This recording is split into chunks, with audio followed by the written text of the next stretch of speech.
नारायणं नमस्कृत्य नरं चैव नरोत्तमं देवीं सरस्वतीं व्यासं ततो जयमुदीरये।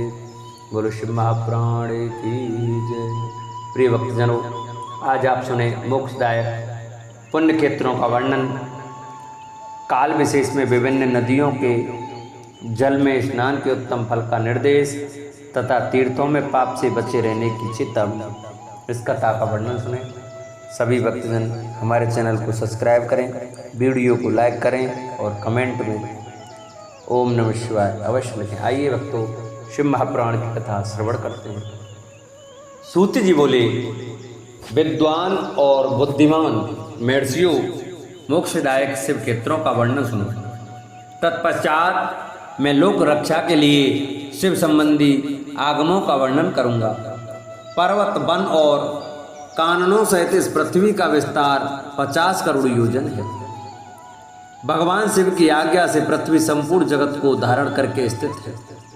भगवान शिव ने भूतल पर विभिन्न स्थानों में वहाँ के निवासियों को कृपा पूर्वक मोक्ष देने के लिए शिव क्षेत्र का निर्माण किया है। कुछ क्षेत्र ऐसे हैं जिन्हें देवताओं तथा ऋषियों ने अपना वास स्थान बनाकर अनुग्रहित किया है, इसलिए उनमें तीर्थत्व प्रकट हो गया है। तथा अन्य बहुत से तीर्थ क्षेत्र ऐसे हैं जो लोकों की रक्षा के लिए स्वयं प्रादुर्भूत हुए हैं। तीर्थ और क्षेत्र में जाने पर मनुष्य को सदा स्नान, दान और जप आदि करना चाहिए, अन्यथा वह रोग, दरिद्रता तथा मुक्ता आदि दोषों का भागी होता है। जो मनुष्य इस भारतवर्ष के भीतर मृत्यु को प्राप्त होता है, वह अपने पुण्य के फल से ब्रह्मलोक में वास करके पुण्य क्षय के पश्चात पुनः मनुष्य योनि में ही जन्म लेता है। पापी मनुष्य पाप करके दुर्गति में ही पड़ता है। ब्राह्मणों, पुण्य क्षेत्र में पाप कर्म किया जाए तो वह और भी दृढ़ हो जाता है। अतः पुण्य क्षेत्र में निवास करते समय सूक्ष्म से सूक्ष्म अथवा थोड़ा सा भी पाप न करें।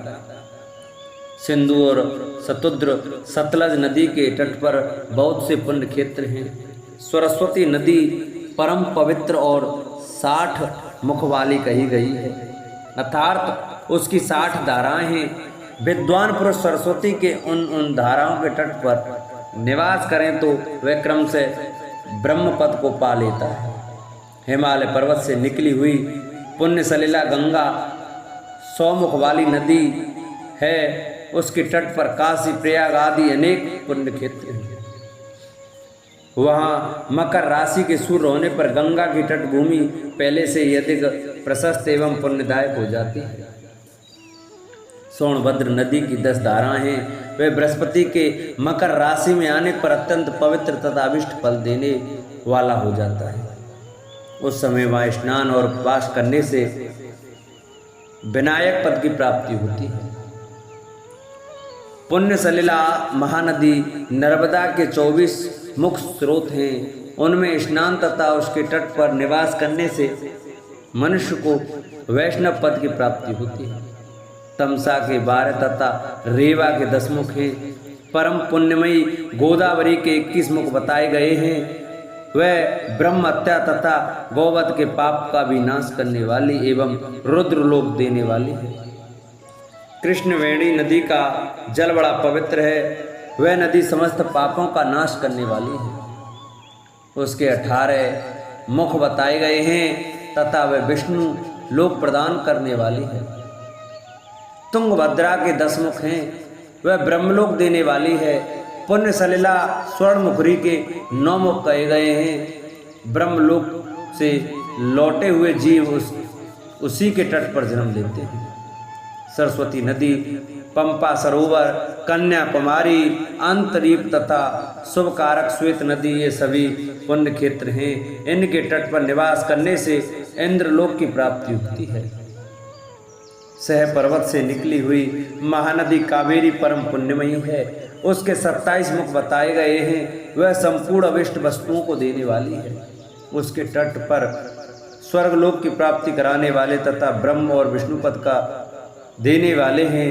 कावेरी के जो तट शैव क्षेत्र के अंतर्गत हैं, वे अभिष्ट फल देने के साथ ही शिवलोक प्रदान करने वाले हैं।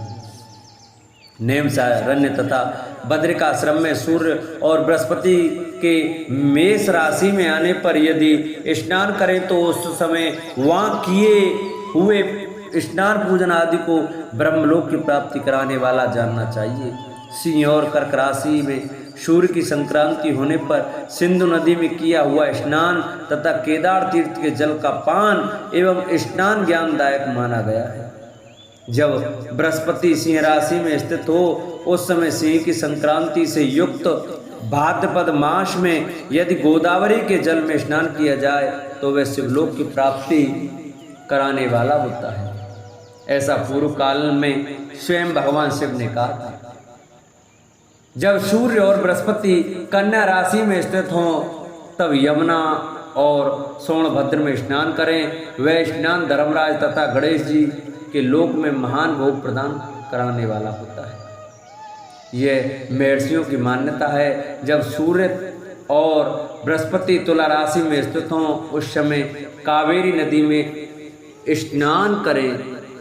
वह स्नान भगवान विष्णु के वचन की महिमा से संपूर्ण अभीष्ट वस्तुओं को देने वाला माना गया है। जब सूर्य और बृहस्पति वृश्चिक राशि पर आ जाएं तब मार्गशीर्ष अगहन के महीने में नर्मदा में स्नान करने से श्री विष्णु लोक की प्राप्ति हो सकती है।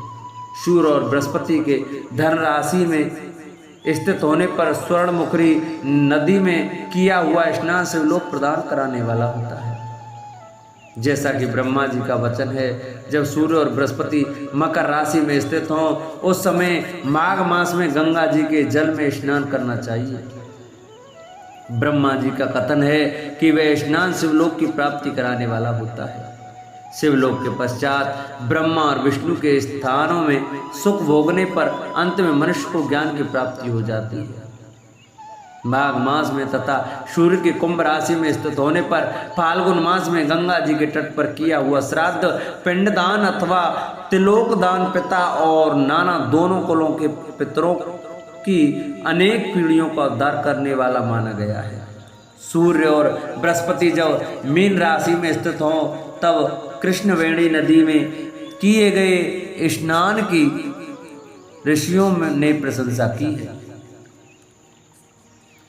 उन महीनों में पूर्वोक्त तीर्थों में किया हुआ स्नान इंद्र पद की प्राप्ति कराने वाला होता है। विद्वान पुरुष गंगा अथवा कावेरी नदी का आश्रय लेकर तीर्थवास करें। ऐसा करने से तत्काल किए हुए पाप का निश्चय नाश हो जाता है।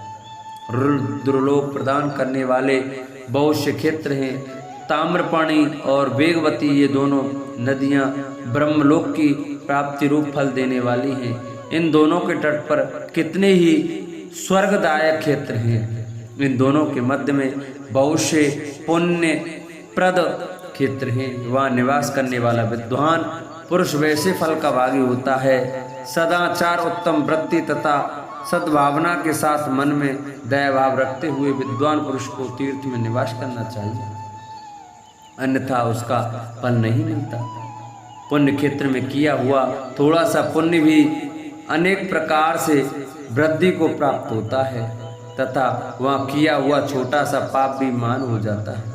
यदि पुण्य क्षेत्र में रहकर भी जीवन बिताने का निश्चय हो तो उस पुण्य संकल्प से उसका पहले का सारा पाप तत्काल नष्ट हो जाएगा, क्योंकि पुण्य को ऐश्वर्यदायक कहा गया है। ब्राह्मणों तीर्थवास जनित पुण्य कायिक वाचिक और मानसिक सारे पापों का नाश कर देता है। तीर्थ में किया हुआ मानसिक पाप वज्रलेप हो जाता है, वह कई कल्पों तक पीछा नहीं छोड़ता। वैसा पाप केवल ध्यान से ही नष्ट होता है, अन्यथा नहीं। वाचिक पाप जप से और कायिक पाप शरीर को सुखाने जैसे कठोर तप से नष्ट होता है। अतः सुख चाहने वाले पुरुष को देवताओं की पूजा करते और ब्राह्मणों को दान देते हुए पाप से बचकर ही तीर्थ में निवास करना चाहिए। बोलो शिव महापुराण की जय। प्रिय भक्तजनों, आज की कथा को हम यही विश्राम करते हैं। कल की कथा में आपको सदाचार, शौचाचार, स्नान, भस्म धारण, संध्या वंदन प्रणव जप, गायत्री जप, दान, न्यायनियत, धनोपार्जन तथा अग्निहोत्र आदि की विधि एवं महिमा का वर्णन सुनेंगे। सभी भक्तजन हमारी शिव महापुराण की कथा को प्रतिदिन बड़े श्रद्धा भाव और प्रसन्नचित मन से सुने। जो भक्त हमारे चैनल पर नए जुड़े हैं, जिन्होंने अभी तक वीडियो को सब्सक्राइब नहीं किया, चैनल को सब्सक्राइब नहीं किया है, वीडियो को लाइक नहीं किया है, वो हमारे चैनल को सब्सक्राइब करें, वीडियो को लाइक करें और कमेंट में ओम नमः शिवाय अवश्य लिखें। बोलो शिव महापुराण की जय।